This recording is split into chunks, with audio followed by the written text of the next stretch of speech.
New Thought Society.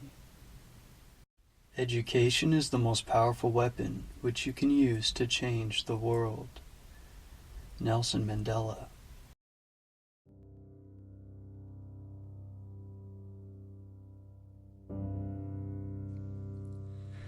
Introduction, Part 6. It is my privilege to enclose Part 6. This part will give you an excellent understanding of the most wonderful piece of mechanism which has ever been created. A mechanism whereby you may create for yourself health, strength, success, prosperity, or any other condition which you desire.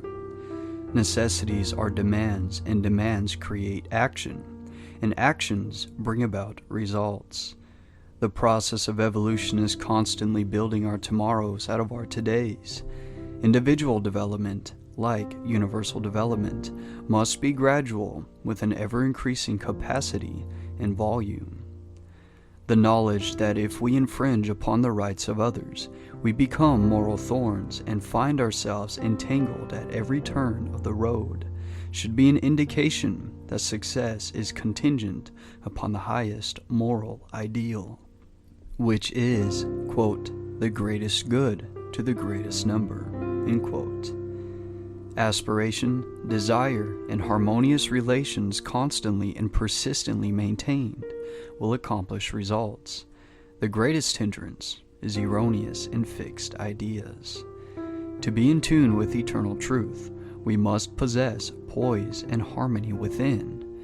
In order to receive intelligence, the receiver must be in tune with the transmitter. Thought is a product of mind, and mind is creative, but this does not mean that the universal will change its modus operandi to suit us or our ideals, but it does mean that we can come into a harmonious relationship with the universal. And when we have accomplished this, we may ask anything to which we are entitled, and the way will be made plain. The universal mind is so wonderful that it is difficult to understand its utilitarian powers and possibilities, and its unlimited producing effects. We have found that this mind is not only all intelligence, but all substance. How, then, is it to be differentiated in form? How are we to secure the effect which we desire? Ask any electrician what the effect of electricity will be, and he will reply that, quote, electricity is a form of motion, and its effect will depend upon the mechanism to which it is attached, end quote. Upon this mechanism will depend whether we shall have heat, light, power, music, or any of the other marvelous demonstration of power to which this vital energy has been harnessed. What effect can be produced by thought? The reply is that thought is mind in motion, just as wind is air in motion, and its effect will depend entirely on the mechanism to which it is attached. Here, then, is the secret of mental power. It depends entirely on the mechanism which we attach. What is this mechanism? You know something of the mechanism which has been invented by Edison, Bell, Marconi, and other electrical wizards, by which place and space and time have become only figures of speech. But did you ever stop to think that the mechanism which has been given you for transforming the universal, omnipresent potential power was invented by a greater inventor than Edison? We are accustomed to examining the mechanism of the implements which we use for tilling the soil, and we try to get an understanding of the mechanism of the automobile which we drive, but most of us are content to remain in absolute ignorance of the greatest piece of mechanism which has ever come into existence, the brain of man. Let us examine the wonders of this mechanism. Perhaps we shall thereby get a better understanding of the various effects of which it is the cause. In the first place, there is the great mental world in which we live and move and have our being. This world is omnipotent, omniscient, and omnipresent. It will respond to our desire in direct ratio to our purpose and faith. The purpose must be in accordance with the law of our being. That is, it must be creative or constructive. Our faith must be strong enough to generate a current of sufficient strength to bring our purpose into manifestation. Quote, "As thy faith is, so be it unto thee," end quote, bears the stamp of scientific test. The effects which are produced in the world without are the result of the action and reaction of the individual upon the universal. That is the process which we call thinking. The brain is the organ through which this process is accomplished. Think of the wonder of it all. Do you love music, flowers, literature, or are you inspired by the thought of ancient or modern genius? Remember, every beauty to which you respond must have its corresponding outline in your brain before you can appreciate it. There is not a single virtue or principle in the storehouse of nature which the brain cannot express. The brain is an embryonic world, ready to develop at any time as necessity may arise. If you can comprehend that this is a scientific truth and one of the wonderful laws of nature, it will be easier for you to get an understanding of the mechanism by which these extraordinary results are being accomplished. The nervous system has been compared to an electric circuit with its battery of cells in which force is originated, and its white matter to insulated wires by which the current is conveyed. It is through these channels that every impulse or desire is carried through the mechanism. The spinal cord is the great motor and sensory pathway by which messages are conveyed to and from the brain. Then there is the blood supply plunging through the veins and arteries, renewing our energy and strength, the perfectly arranged structure upon which the entire physical body rests. And finally, the delicate and beautiful skin clothing the entire mechanism is a mantle of beauty.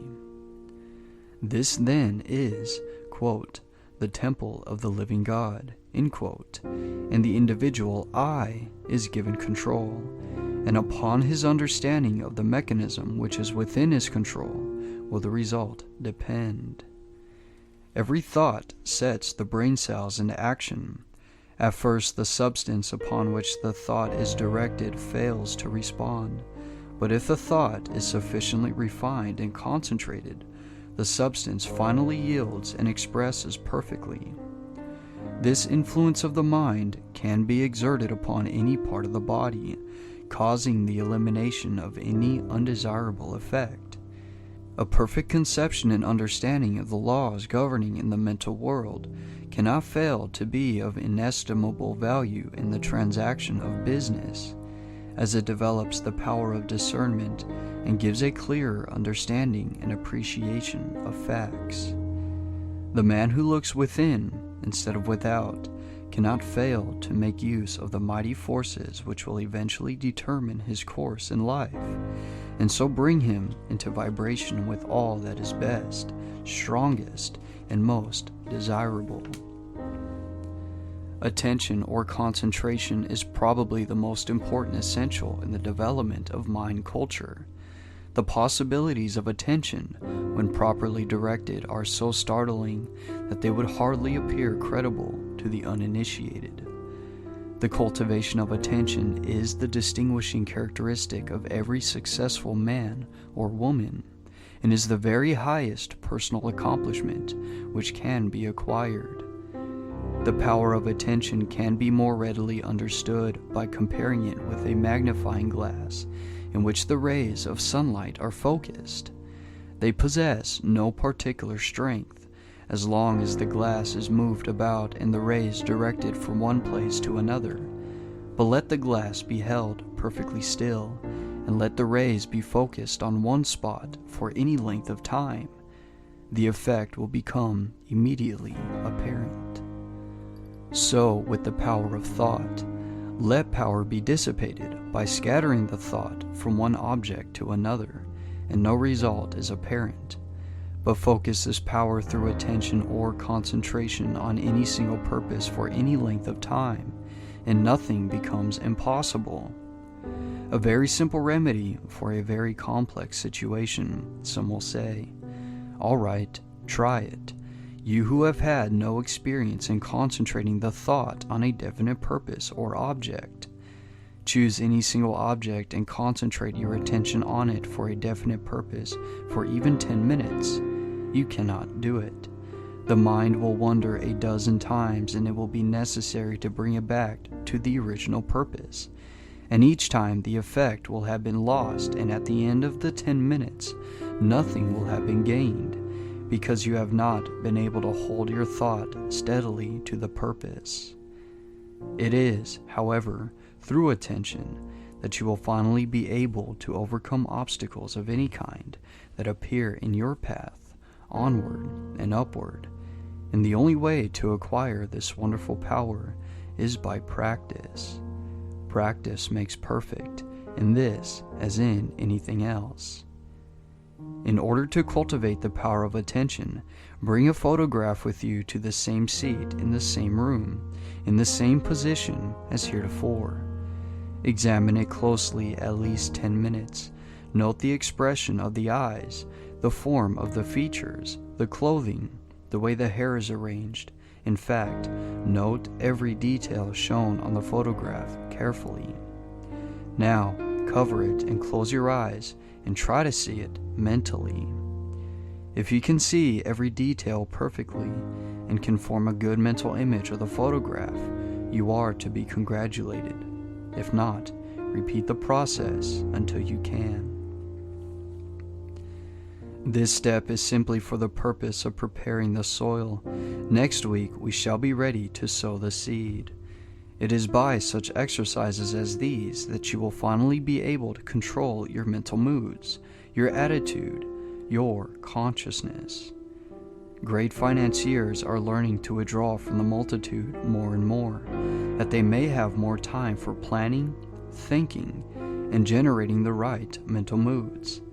Successful businessmen are constantly demonstrating the fact that it pays to keep in touch with the thought of other successful businessmen. A single idea may be worth millions of dollars, and these ideas can only come to those who are receptive, who are prepared to receive them, who are in successful frame of mind. Men are learning to place themselves in harmony with the universal mind. They are learning the unity of all things. They are learning the basic methods and principles of thinking. And this is changing conditions and multiplying results. They are finding that circumstances and environment follow the trend of mental and spiritual progress. They find that growth follows knowledge, action follows inspiration, opportunity follows perception, always the spiritual first, then the transformation into the infinite and illimitable possibilities of achievement. As the individual is but the channel for the differentiation of the universal, these possibilities are necessarily inexhaustible. Thought is the process by which we may absorb the spirit of power and hold the result in our inner consciousness until it becomes a part of our ordinary consciousness. The method of accomplishing this result by the persistent practice of a few fundamental principles, as explained in this system, is the master key which unlocks the storehouse of universal truth. The two great sources of human suffering at present are bodily disease and mental anxiety. These may be readily traced to the infringement of some natural law.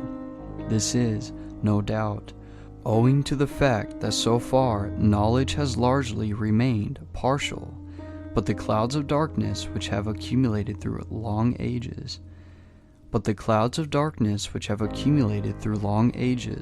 are beginning to roll away, and with them many of the miseries that attend imperfect information.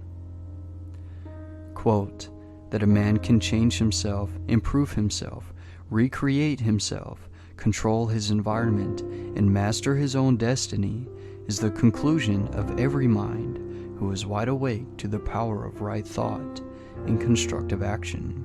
End quote. Larson.